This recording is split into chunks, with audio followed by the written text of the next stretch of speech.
आज की इस क्लास में आप सभी का स्वागत है।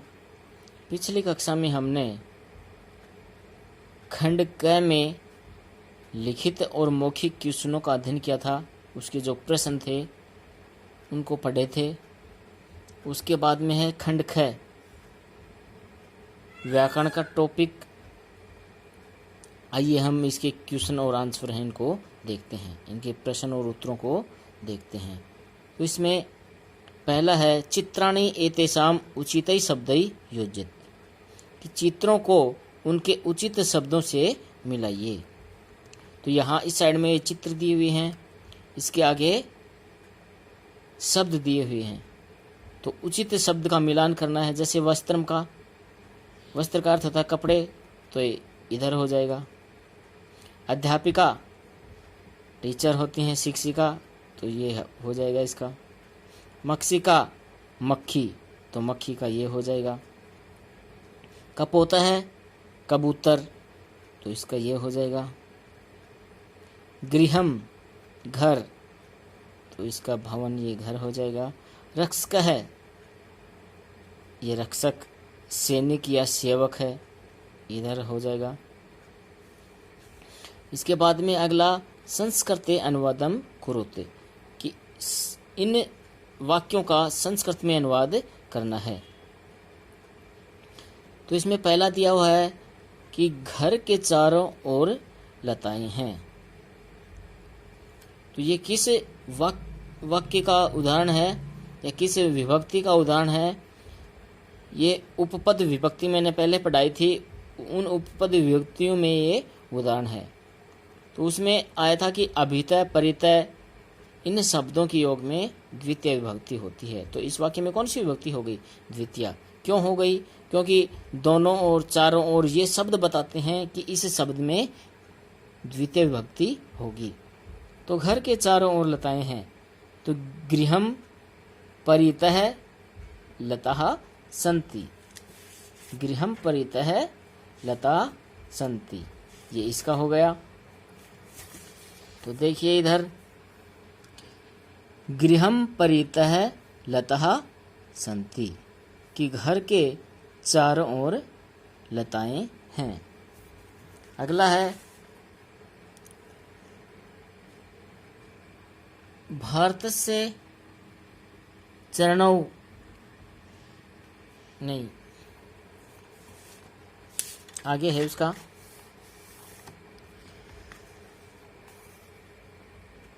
कि भारत देश एकता का संदेश देता है, कि जो भारत देश है वो एकता का संदेश देता है।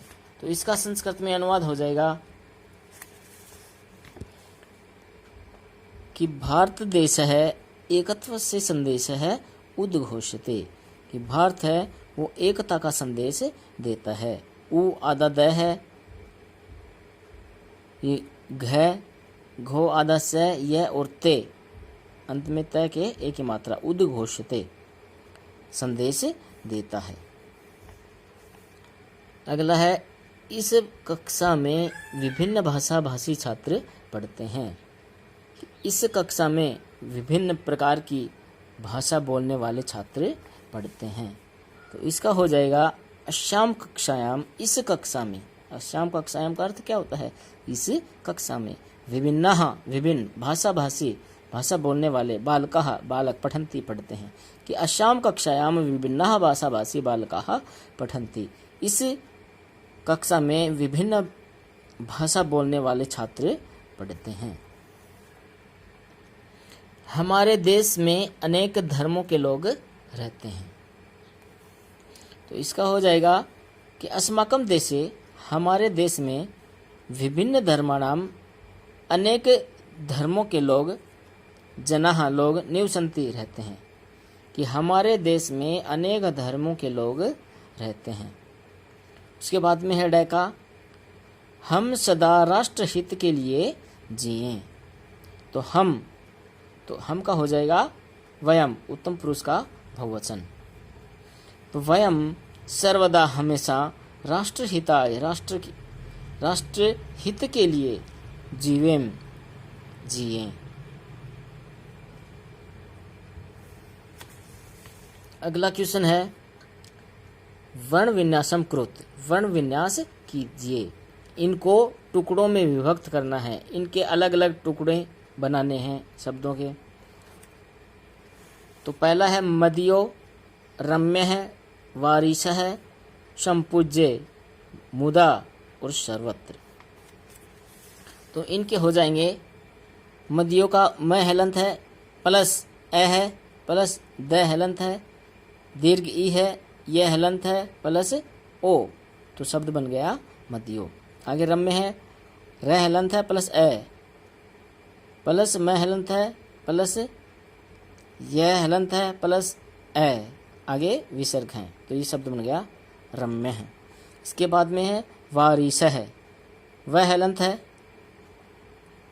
प्लस आ है प्लस र है, दीर्घ ई है प्लस स हलंत है प्लस ए, आगे विसर्ग, तो ये शब्द बन गया वारिस है।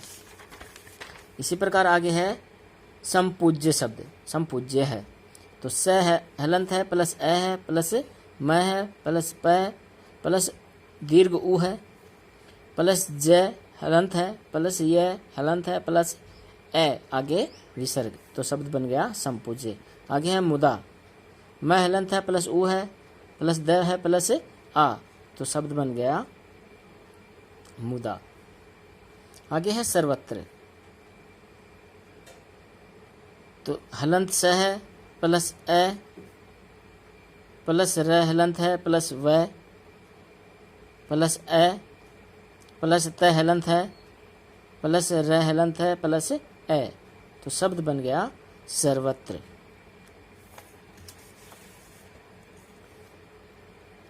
आगे है निम्नलिखितानां पदानां विभक्ति लिंगम च लिखत, कि निम्नलिखित पदों के, जो नीचे पद दिए गए हैं, इन पदों के विभक्ति और लिंग लिखिए, कि इनका विभक्ति और लिंग बताना है।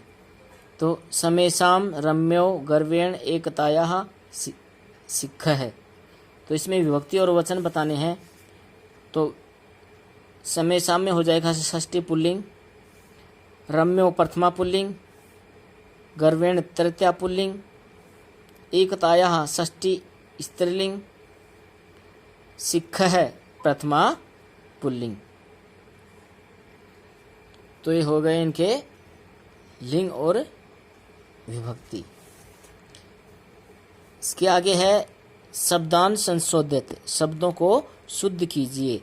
ये यहाँ अशुद्ध शब्द दिए हुए हैं, इन शब्दों को शुद्ध रूप में लिखना है। शब्द है मदीय, कश्मीर है, सर्वत्र, संपुष्य, जाति ही, सिक्ख है। तो इनका शुद्ध रूप है, मदीय में दी बड़ी हो जाएगा, मदीय, मदीय है मेरा। कश्मीर में ये परिवर्तन हो जाएगा, सदंत की जगह तालव्य हो जाएगा, मी की मात्रा बड़ी। सर्वत्र में रे ऊपर हो जाएगा। संपुष्य का हो जाएगा संपूज्य, जाति में ई की मात्रा छोटी हो जाएगा।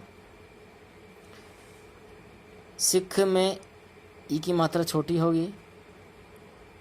तो यह हो गए इनके शुद्ध रूप। तो ये जो ग्रामर के प्रश्न और उत्तर हैं, इनको सुंदर राइटिंग में अपनी अभ्यास पुस्तिका जो नोटबुक है उसमें उतारना है। धन्यवाद बच्चों।